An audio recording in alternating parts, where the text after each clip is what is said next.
What's up, Crypto Crew, and welcome back. Or if this is your first time, I'm Captain Crypto Might, actively escaping the Matrix, scoping out the crypto ocean. So if you like your odds, get on the boat, stay up to date, thumbs up, and join the hunt. Into the boat! Crypto Crew, today we're talking about Coinweb, a project which tackles one of crypto's biggest challenges, true interoperability between layer 1 blockchains. Knut and Toby from Coinweb talk with Ankit of the XXIM Podcast, sharing some fascinating insights on how their system connects chains natively without relying on over-collateralized bridges or risky centralized custodians. Even more exciting, they see Kaspa as a network with unique tech and real synergy for multi-chain adoption. Stay tuned, Crypto Crew. When it comes to scalability, it is a decade-long, mathematically, formally proven protocol with formal proofs that would stand up in the halls of any cryptography PhD program in the world. Prove all things, hold fast that which is good. Quick shout out to our partners, Caleb and Brown. These guys have been in the crypto space for almost a decade, building a reputation for guiding investors like you through the sometimes chaotic waters of this crypto ocean. From trading and securely holding your assets like Kaspa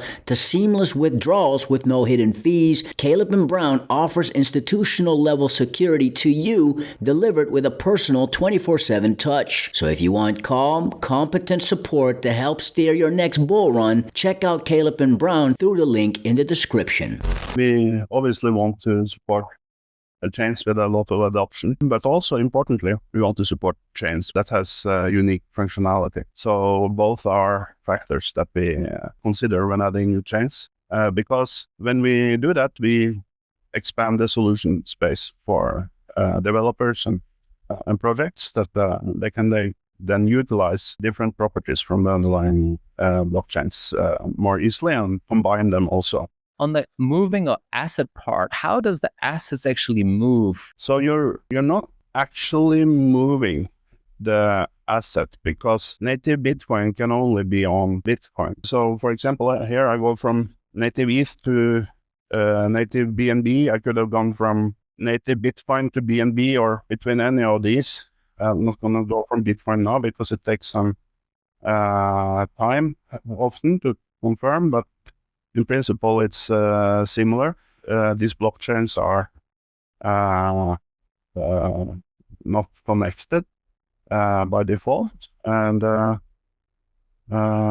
but it's native to native swap. So what actually happens is that there are orders created here, and we use a framework that we call pacts. Someone creates an order promising to deliver, in this case, BNB, if I send them ETH. If they don't do that, then they are slashed for a collateral. We have bid orders and ask orders, and I can create bid orders and ask orders. I'm then able to create both bid and ask orders. If I want to swap from ETH to BNB, someone has created an offer that they will, if I send them ETH, they will send me BNB. And the Coinweb smart contracts monitors both chains, and it checks if that actually happens or not. If it happens, then the collateral that was put up to secure the order for the one who promised to pay BNB is paid back. If it doesn't happen, then that collateral is taken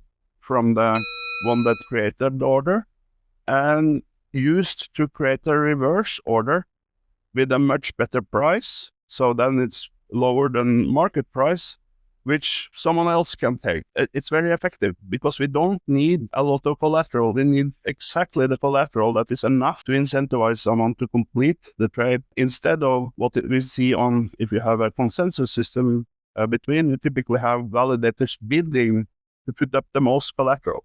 There you typically see around 100 times over collateralization of the trades, while we get away without problems with 2 times collateralization, and the time you bind up that capital for it is very short. So it's just during the execution of the trade, and then it's immediately released. So that's, from that alone, you get savings and from the increased capital efficiency. So there are no liquidity pools there to support these sticks, right? So these are those orders, bid and ask that you had there. Who are these people, perhaps liquidity providers, that are moving these assets? Where do they see these orders? We've reached in and built out from our community some test they're like retail market makers effectively, but they've got some technical capability.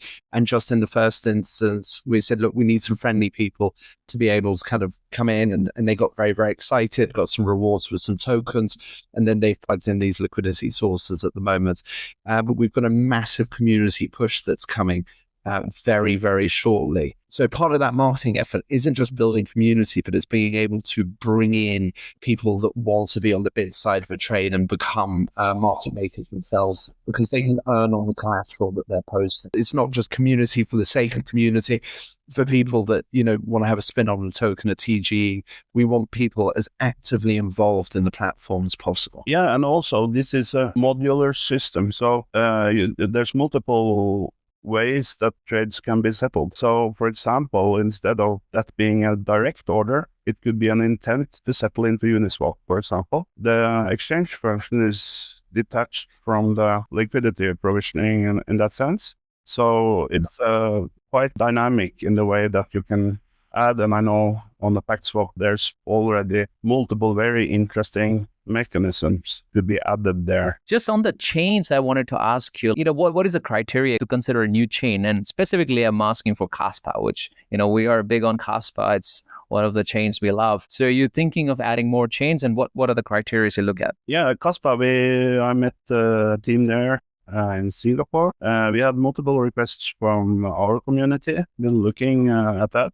It's definitely an interesting chain to add. It's quite unique. They ran through the technology, and we got multiple requests from the community. I think we have a partially shared community with Kaspa, not something that is just a fork of something else. These are criteria that we very much look for, because when you have something that has unique properties, that is interesting for the developer community, and especially if they can use that combined with other blockchains that have other properties. For example, Bitcoin, which has the largest liquidity and a lot of other unique properties, and then you link them together. If you launch a project on a new chain, you can access Bitcoin liquidity immediately on any of the other liquid assets on the large chains. So it lowers the threshold for projects to deploy on new chains, and it makes bootstrapping and growing new chains. And I think specifically like Kaspa, that has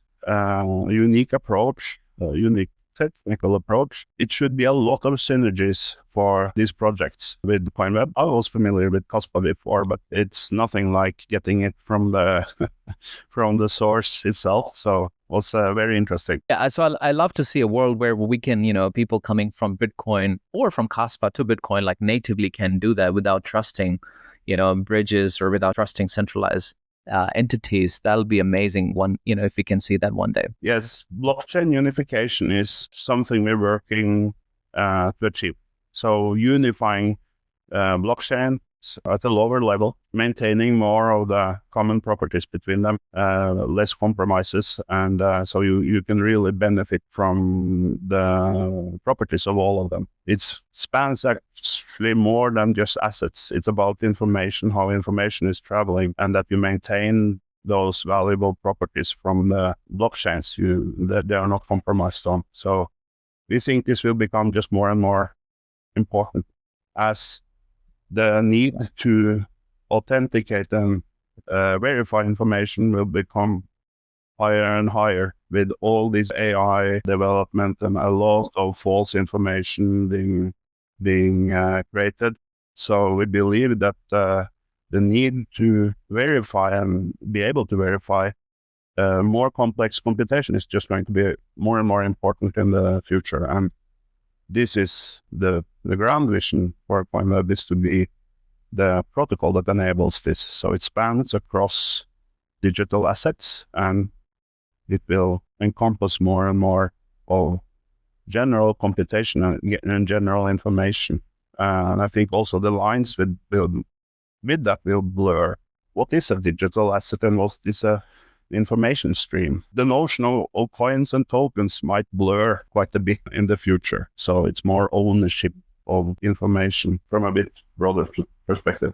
Crypto Crew Coinweb isn't just another interoperability project, it's building a capital-efficient, community-driven framework for swapping natively across chains. Big shout out to Ankit and the XXIM Podcast, and to Coinweb's Knut and Toby for dropping those knowledge bombs. With Kaspa's unique blockdag design and growing community, the synergy could unlock massive opportunities for developers and investors alike. And because Kaspa is built towards the future as we speak, it could be a huge winner in this shift. Speaking of Kas, you should protect your assets. Self-custody is key. We recommend the Tangent wallet, of which you can get 10% off using code CryptoCrew with the link in the description. Prove all things, hold fast that which is good. Stick around. Fix your mind before you get to the grind. And with that said, let's continue to escape the matrix. Let's continue to be on the lookout for the next big thing here on the crypto ocean. Grow in grace, and let's make some crypto waves. Say aye.